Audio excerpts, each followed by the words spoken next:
Summer's almost over, guys. I can't even believe it. Travers weekend is upon us up at Saratoga. Stores are chock full of school supplies. Some local colleges and universities have already started classes. Let's just slow down a bit and enjoy those last bits of summer, please. No? Okay. Coming up on this episode of The Eagle, we'll go over the week's top headlines. They can't get the labor, especially during the busy and all-important tourist seasons, because nobody can afford to live in these communities. We'll talk to health reporter Rachel Silberstein about the impact of a potential merger of two of the region's hospital systems. Most people don't realize that a number of very common and potentially life-saving reproductive health services is shrinking in New York. And meet our newest arts and entertainment reporter, Katie Kiessling. I think arts and culture is such a cool way for us to understand the world around us. This is The Eagle, a Times Union podcast, a look inside our newsroom. I'm Jessica Marshall.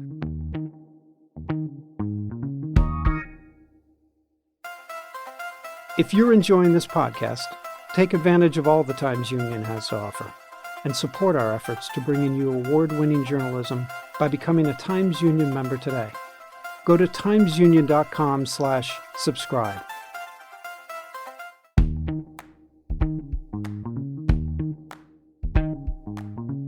Welcome to The Eagle. I'm Jessica Marshall.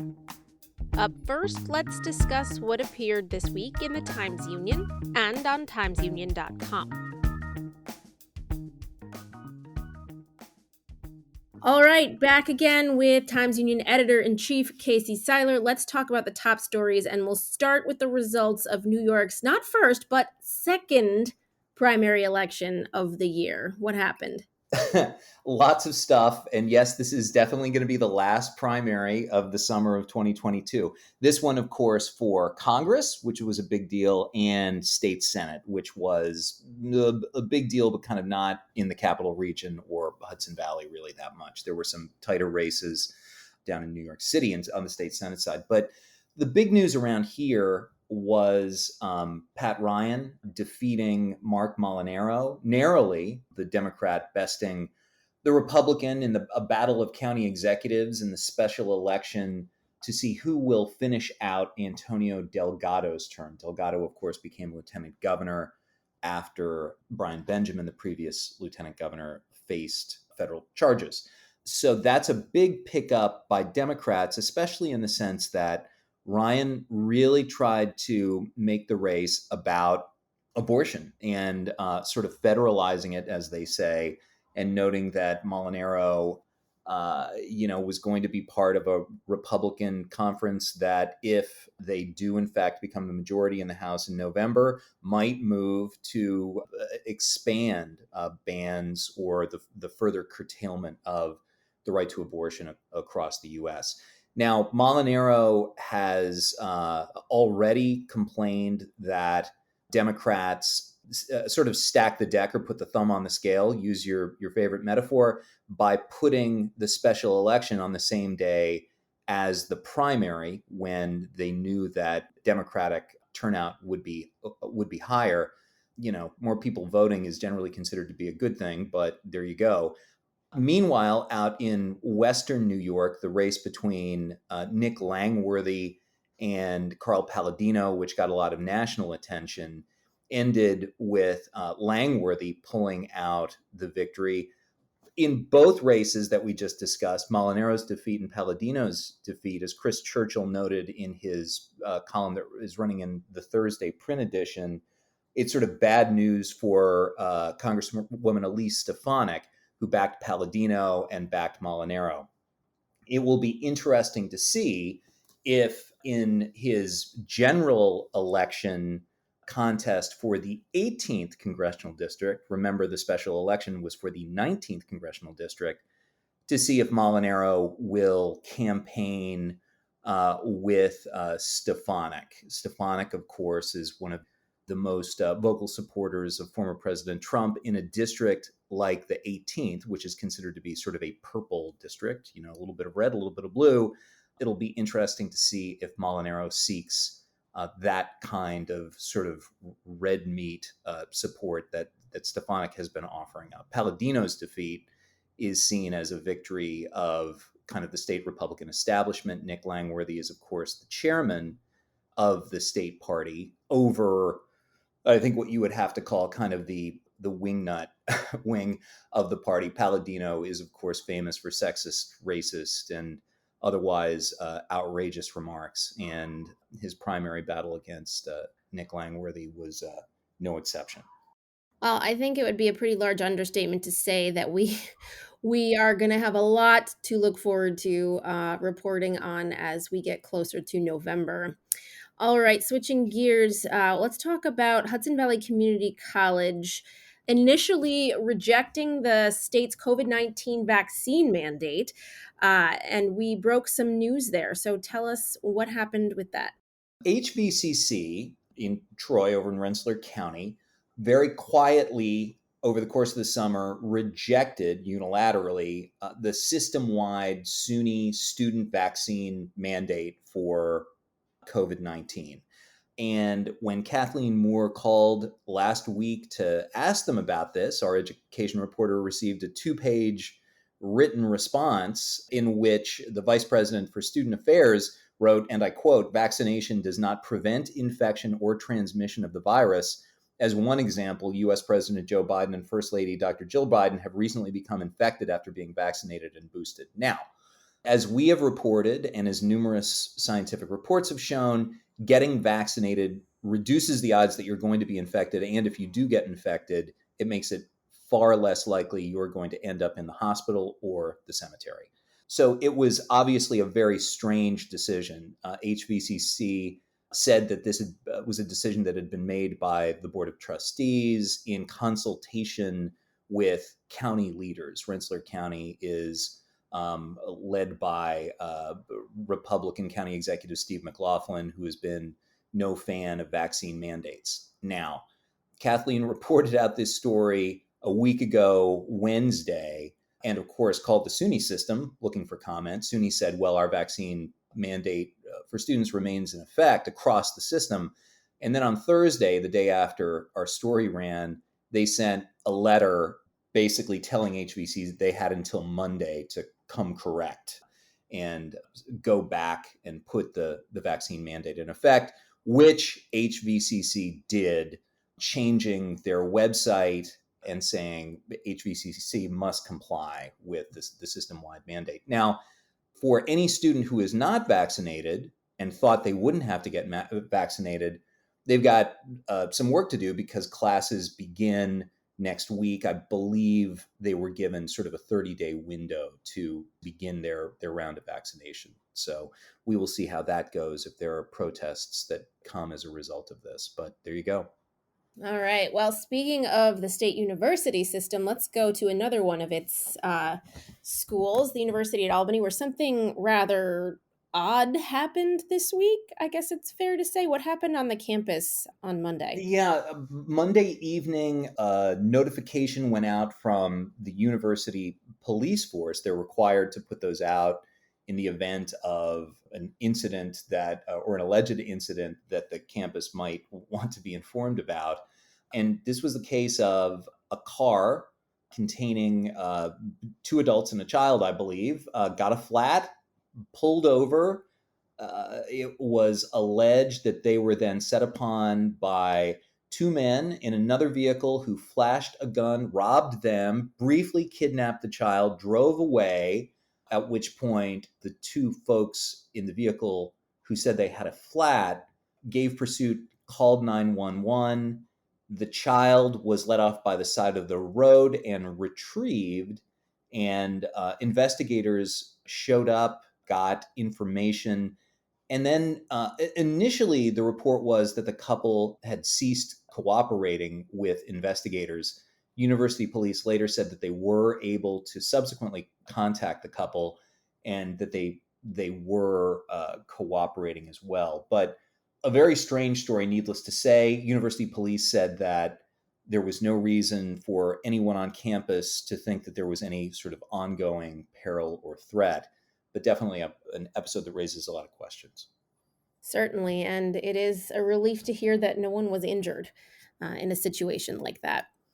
All right. One last topic. This was one of our most popular stories, if not the most popular story this week on our website. It should resonate with anybody who grew up in the capital region or lived in the capital region, say, in the last 40 years or so. And it has to do with water slide world. So tell me what was going on this week. Waterslide World in Lake George, an outpost of fun for an entire generation or multiple generations of Capital Region residents, as well as visitors to our area and, of course, the North Country.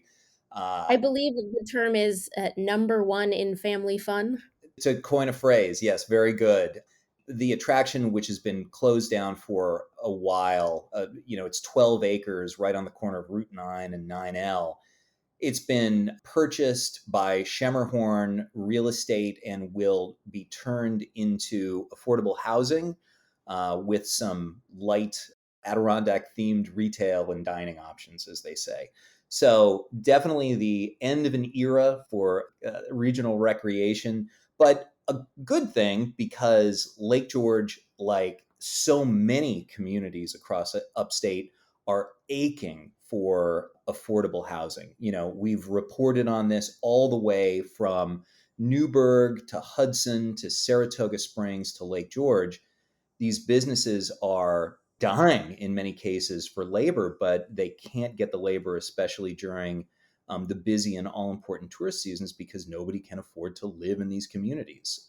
So this is a good thing, at least provisionally, and we'll see how the project develops. But Jess, I just want to say, I know your desire to include the Waterslide World jingle in this podcast is going to be a strong one. I just remind you that it's a complete earworm. If you put it in the podcast, it's going to stay in people's heads all day long. And I just don't think that we, as a responsible news organization, should be doing that. And I just ask you to bring best practices to bear as you put this together. So. You bet. I'm on a baby, gonna slide, slide, slide. Come on, a baby, gonna glide, glide, glide. Come on, a baby, gonna slide, slide, slide. Sorry, Casey, couldn't help it. All right, thank you so much. And we'll check back in with you next week. All right, thanks, Jess. Waterslide World. Exit 21 off the Northway, I-87, 1/2 mile south of Lake George Village.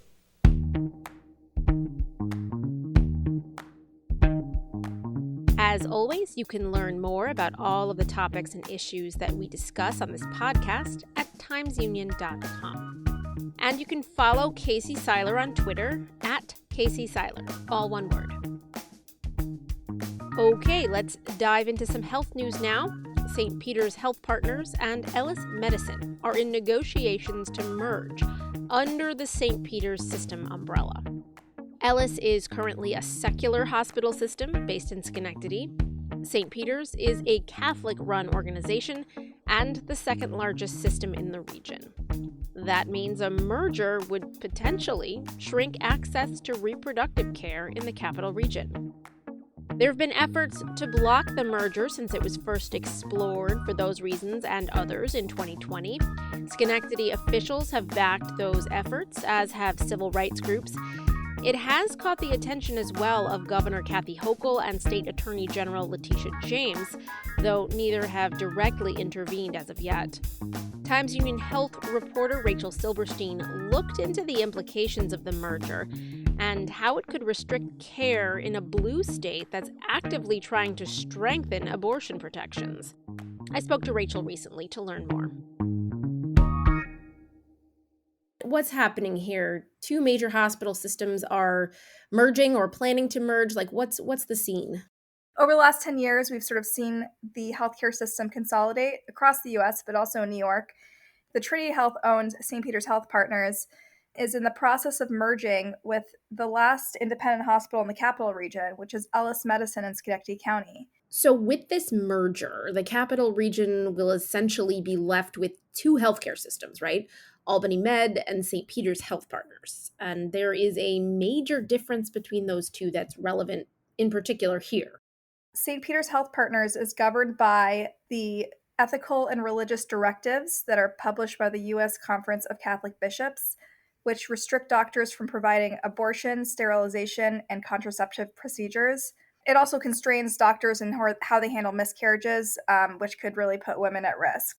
And so my story sort of, given that, New York often touts its strong abortion protections, which predate the 1973 Roe v. Wade decision, but most people don't realize that a number of very common and potentially life-saving reproductive health services is shrinking in New York for another reason. Specifically, what kind of services are we talking about potentially losing here? So the Bellevue Women's Center is one of a few very well-known birthing centers in the capital region. If these two hospitals merge, doctors at that birthing facility will no longer be able to provide certain contraceptive procedures like implanting IUDs, or often during a C-section, it's the safest time to do a tubal ligation, which is sort of a permanent form of birth control. And doctors at Catholic-run hospitals are prohibited from doing those procedures under the directives. The other times it comes into play is when there's a high-risk pregnancy and the mother is in the process of losing a child or has an ectopic pregnancy, which can be very dangerous. And the directives essentially state that doctors must wait until the fetal heartbeat stops, or the mother's like in a dire situation where she's develops an infection or develops sepsis, before they can do anything to induce birth or do an abortion, remove the fetus from the uterus, which would save her life. And so those are the situations that advocates are really concerned about, and the fact that women would be denied this life-saving care because of these religious directives, where the doctors would be in a position where they have to put these ethical and religious directives above sort of the immediate medical needs of the mother. Now, you spoke specifically to Dr. Corinne McLeod for your story. She's an OBGYN who currently works for a practice under the Albany Med umbrella, but she's also worked at a St. Peter's run center in the past and has some pretty strong feelings on the situation. I like the term moral injury that's been used a lot in medical fields these days, of the feeling of not being able to practice the best medicine for your patients to give them the optimal care. A lot of people in the medical field have been talking about it in relation to COVID, how they're, feel like they can't provide people with care because of how overwhelmed the hospital system is. And it's a similar feeling, she said, for OBGYNs who are in a situation with their patient where they're forced to, they're constrained by these directives instead of providing the optimal care that they would recommend.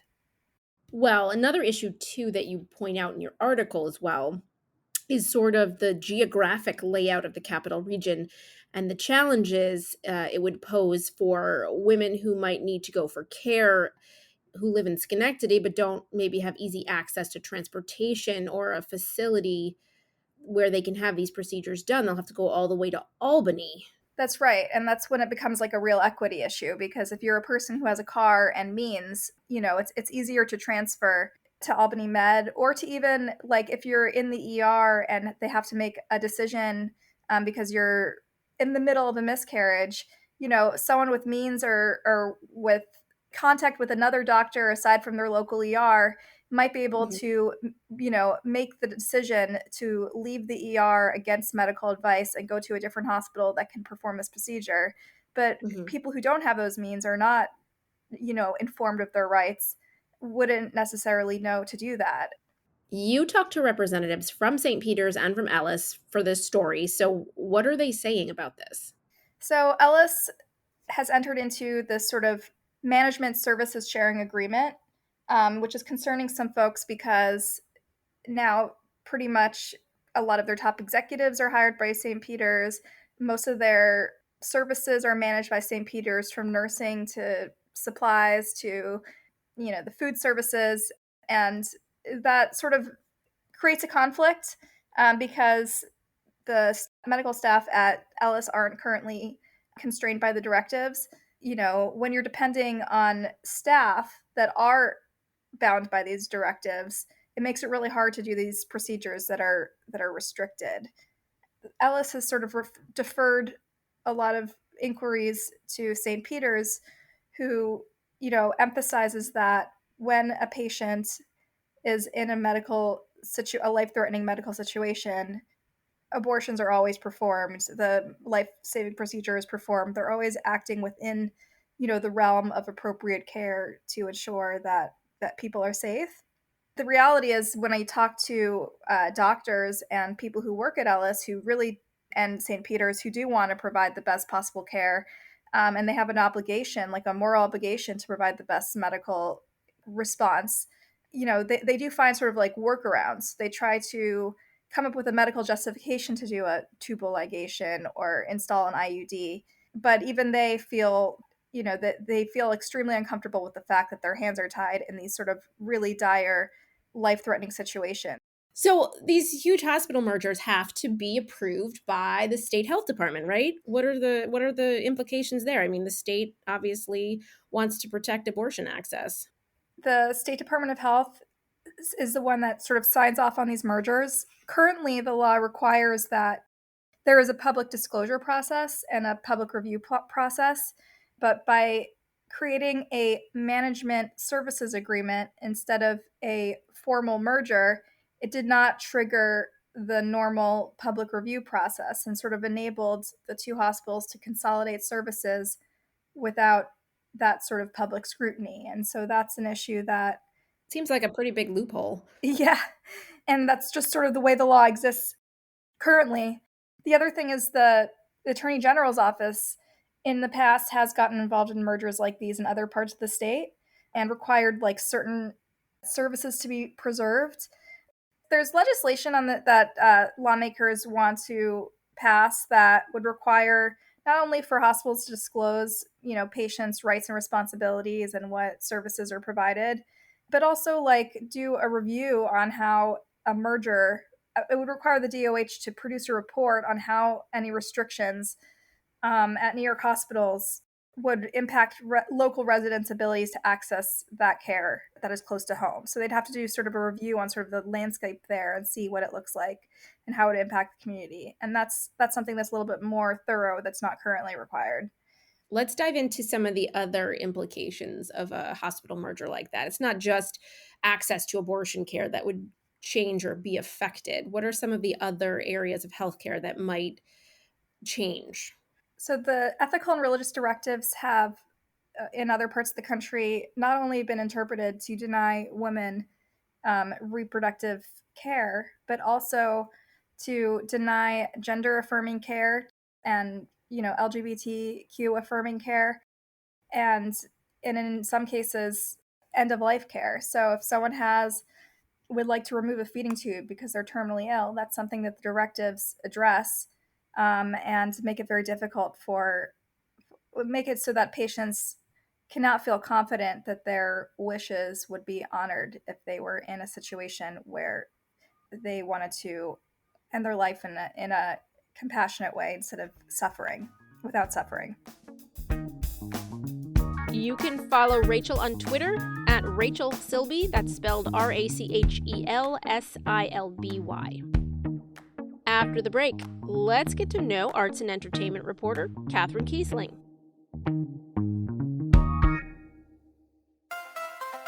If you're enjoying this podcast, take advantage of all the Times Union has to offer and support our efforts to bring you award-winning journalism by becoming a Times Union member today. Go to timesunion.com/subscribe.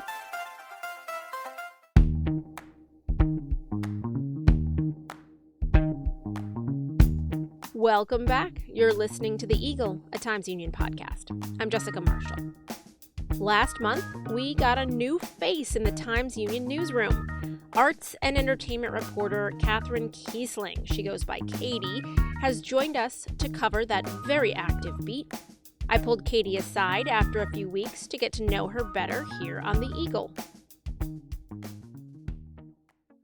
You are our newest arts and entertainment reporter. You've been on the job for a couple of weeks now, and you're new to the Capital Region. Is that right? Yeah. I hit my official 1 month with TU last week. Congratulations. Thank you. Where do you come to us from? I am originally from what I like to call the farm fields of southern New Jersey, but I was in Syracuse before moving over to Albany for graduate school, but I'm a Jersey girl. obviously your interests lie in the arts and entertainment realm, but, more specifically, talk about what, interests you in your beat. Yeah, so actually, before going to grad school and switching gears into a journalism career, I actually was working in theater. I studied theater and dance basically since I was 7. I went to undergrad for it and spent 5 years freelancing in Philly, New Jersey area, doing just about everything from performing, choreographing, costume designing, directing, production management. And I worked full time for a nonprofit performing arts venue called the Levoy Theater in Millville. I think arts and culture is like such a cool way for us to understand the world around us. Let's talk about the stories that you've written thus far. Yeah, I'd love to. Brookside Museum in Saratoga, they are affiliated with the Saratoga County History Center, is starting to forge this really exciting partnership with the Mob Museum out in Las Vegas, which is this huge, huge museum that is dedicated to organized crime. And it's pretty cool because the museum in Vegas is housed in the former courthouse where, some of these mobsters that we know of were tried. It was really cool to see that, there is that kind of organized crime connection here in Saratoga, which when you take a step back and you think about, okay, the racetrack and some of the things that are big in Saratoga, it's that makes sense. And, again, being a Jersey girl, I love The Sopranos. I'm like many people have found sort of a fascination with these organized crime stories. So I was super excited to get a chance to talk to Michael Landis from Brookside and Michael Green from Vegas, who is hosting this talk about the connections between the two cities, and just really just kind of dive into kind of the rougher edges of the histories around here they're exciting. They're a little salacious, but they're also kind of foundational to the area and to the history. One of our local, sort of mobster legends was also kind of a fictionalized on Boardwalk Empire, right? Yeah. It's set in Atlantic City, which Jersey girl, love that. It's really good. The styling's fantastic. I love a good period production design. But Meyer Lansky, who was known as kind of the mob's accountant, he was more or less like the financial keeper of all things mob. He is a recurring character on that show. So, what was his tie to Saratoga? Was he from Saratoga? He did a lot with some of the casinos around here and with the racetracks. And so mob's accountant obviously did a lot of illegal things. He only served jail time once, and he served jail time that one time in Saratoga County for illegal gambling. He slipped up just enough that they were able to get him, and he was in jail for a bit before he was released, and then off to Havana and all sorts of organized crime related stuff down there. But Saratoga County is where they got the mob's accountant, which is pretty cool. That's a great story, and obviously a great entry for you as kind of someone who's new to the area to kind of dive into our history and some of the things that we have going on at museums around here. Are there any other stories that you have pursued that you really enjoyed or that you're looking to pursue in the coming weeks? Yeah, I actually got a chance yesterday to spend the most delightful hour and a half with Alex Torres of Alex Torres and his Latin Orchestra, which is this pretty big band in the Capital Region. They've been doing their thing for 42 years now. I have never laughed so hard during an interview before. And I'm working on a profile on Alex and on the band. It was just really cool to talk to this band leader who's leading sort of this like musical institution in the capital region. Like they've had some reach, obviously beyond the capital region. They've had some really awesome opportunities. You know, their music's been on shows like Ugly Betty and Blacklist. They've done some stuff for PBS. They've been to China, but they always come back to this region, and the way that they engage the community is like really exciting to me. Excellent. I look forward to reading about that. You're from South Jersey. Mhm. You've come here. You've spent limited time in upstate New York. Obviously, you lived in Syracuse for a little while at school, but now you're coming to the capital region. So, what are your overall impressions thus far of the arts scene, the entertainment scene here that you're covering? I am so excited to be in this region. There is so much going on, which at times, like from a job perspective, is like a little daunting to sit back and say, like, oh wow, the capital region is huge, and there is, there's so much happening. I mean, if you find yourself bored at night or on a weekend, like you're not hopping on Google and doing the simplest of searches. Like there's a lot that's going on. Like this past Sunday, I went to Congress Park in Saratoga Springs and got to sit and listen to a free staged concert version of Sondheim's Sunday in the Park with George. Like, and coming from the farm fields of South Jersey, like I didn't have that like super accessible. Everything was, at least a 30-minute drive, and like only on the weekends, and like there just like wasn't as much happening. So it's really exciting to be in a region where there is so much happening. And there's a lot of exciting things, I think, happening. And I think that there are a lot of exciting experiments happening too, and just kind of like the arts and culture realm. Like I'm thinking of another story I did, Noteworthy Resources, building an indoor skate park and integrating that into like as a mental health resource. It's cool to see that kind of entrepreneurial spirit here too. You can follow Katie Kiessling on Twitter at Kat Kiessel. That's spelled KATKIESSL. All right, that's it for this week. I'm Jessica Marshall at Jess_on_ice on Twitter.